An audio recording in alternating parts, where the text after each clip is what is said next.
Agostino Steffani was an Italian ecclesiastic, diplomat and composer. Biography. Steffani was born at Castelfranco Veneto. At a very early age he was admitted as a chorister at San Marco, Venice. In 1667 the beauty of his voice attracted the attention of Count Georg Ignaz von Tattenbach, by whom he was taken to Munich, where his education was completed at the expense of Ferdinand Maria, Elector of Bavaria, who appointed him Firstlicher Kammer und Hofmusicus and granted him a liberal salary. After receiving instruction from Johann Caspar Kerl, in whose charge he lived, he was sent in 1673 to study in Rome, where Ercole Bernabé was his master, and among other works he composed 6 motets, the original manuscripts of which are now in the Fitzwilliam Museum at Cambridge. On his return to Munich in 1674 he published his first work, Psalmodia Vespertina, a part of which was reprinted in Giovanni Battista Martini's Saggio di Contrappunto in 1774.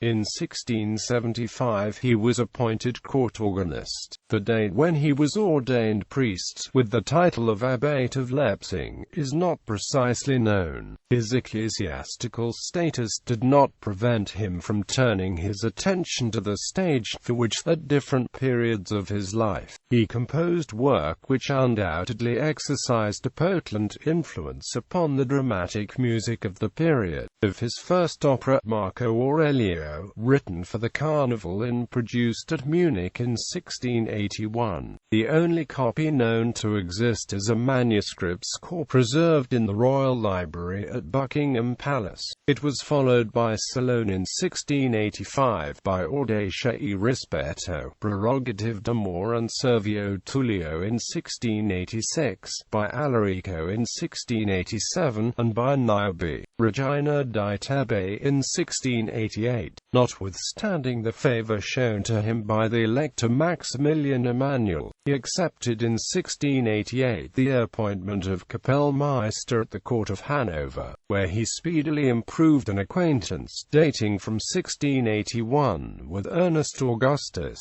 Duke of Brunswick-Luneburg, winning also a pleasant footing with the Elector's daughter Sophia Charlotte, the philosopher Leibniz, the Abbate Audencio Moro, and many men of letters and intelligence, and where in 1710 he showed great kindness to Handel, who was then just entering upon his glorious career. He inaugurated a long series of triumphs in Hanover by composing, for the opening of the new opera house in 1689, an opera called Henrico Leone on Henry the Lion, which was produced with extraordinary splendor and achieved an immense reputation. For the same theatre he composed La Lotta d'Ercole Coneglio in 1689, La Superbia d'Alessandro in 1690, Orlando Generoso in 1691, La Rivale Concordia in 1692, La Liberia Contenta in 1693, I Trionfi del Giovani Bacchanale in 1695, and Briside in 1696. The libretto of Briside is by Francesco Palmieri. Those of most, if not all the others, are by the Abbate Moro. The scores are preserved at Buckingham Palace, where, in company with 5 volumes of songs and 3 of duets, they form part of the collection brought to England by the Elector of Hanover in 1714, when ascending as King George I of Great Britain. But it was not only as a musician that Steffani distinguished himself in his new home. The elevation of Ernest Augustus to the electorate in 1692 led to difficulties, for the arrangement of which it was necessary that an ambassador should visit the various German courts, armed with a considerable amount of diplomatic power. The accomplished abbate was sent on this delicate mission in 1696, with the title of Envoy Extraordinary, and he fulfilled his difficult task so well that Pope Innocent XI, in recognition of certain privileges he had secured for the Hanoverian Catholics, consecrated him Bishop of Spiga on the See of Marmara. Between 1709 and 1723 Steffani served as Vicar Apostolic of Upper and Lower Saxony, a new Roman Catholic diaspora jurisdiction, embracing Upper and Lower Saxon territories. In 1698 he was sent as ambassador to Brussels, and after the death of Ernest Augustus in the same year he entered the service of the Elector Palatine John William at Dusseldorf, where he held the offices of Privy Councillor and Protonotary of the Holy See. Invested with these high honours, Steffani could scarcely continue to produce dramatic compositions in public without grievous breach of etiquette, but his genius was too importunate to submit to repression, and in 1709 he ingeniously avoided the difficulty by producing two new operas, Unia at Hanover and Tazalon at Dusseldorf, in the name of his secretary and amanuensis Gregorio Piva, whose signature is attached to the scores preserved at Buckingham Palace.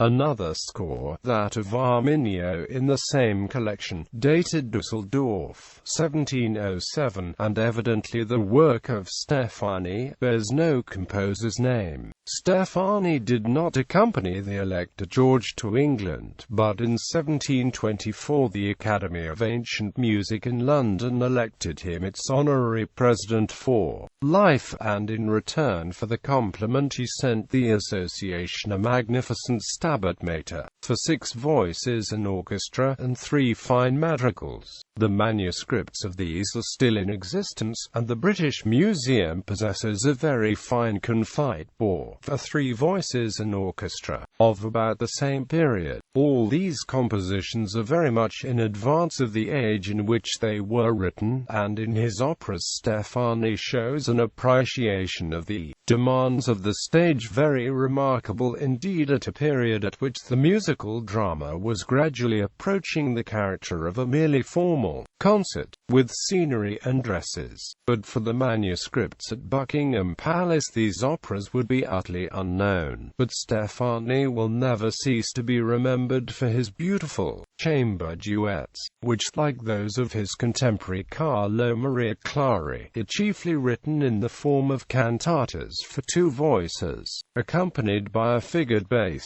The British Museum possesses more than 100 of these charming compositions, some of which were published at Munich in 1679.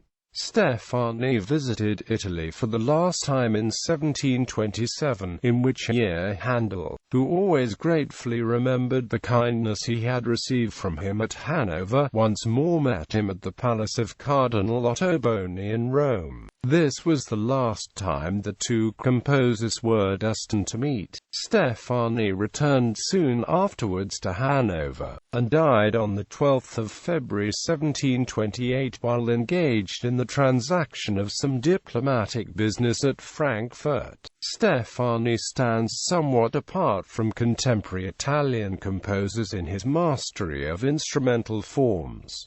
His opera overtures, etc., show a remarkable combination of Italian suavity with a logical conciseness of construction which is due to French influence. In vocal music he is considered inferior by some to Scarlatti, and none of his famous duets, despite their charm, can compare for seriousness of intention with the Sicilian master's chamber cantatas, with the exception of Avanti il leva della tenda, which is superior in melodic construction and is a precursor to Mozart's work for voice. His instrumental music, however, is historically important as a factor in the artistic development of Handel, and his operas are once again beginning to be appreciated as equal to any composed during the period. In October 2012, Donna Leon published The Jewels of Paradise, a novel that uses Steffani's life and works as a background for a contemporary thriller.